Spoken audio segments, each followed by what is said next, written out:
pagguho ng lupa at pagbagsak ng mga puno ang walang humpay na pag-ulan sa Baguio City at mga karatig lugar sa Benguet.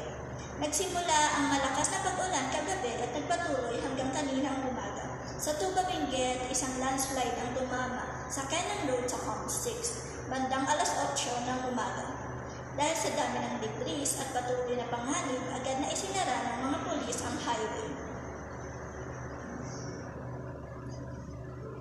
Samantala, sa Baguio City, nalubog sa baha ang mga kabahayan sa Purok 6, Purok 2, Outlook Drive, bandang alas 6 ng umaga. Hindi bababa sa 4 na bahay ang apektado at isa sa mga ito ay tuluyang natabunan ng mga gumuhong lupa.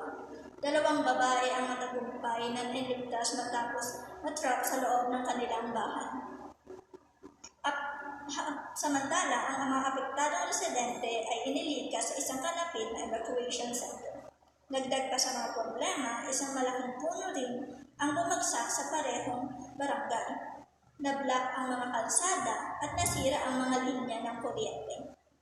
Agad na nagpatawag ng emergency meeting si Mayor Magalong kasama ang mga opisyals ng lungsod at mga response team. Base sa ulat ng lokal, na pamahalaan umabot na 30 na puno at bumagsak at 34 na insidente ng landslide, erosion at rockfall ang naitala ngayong umaga.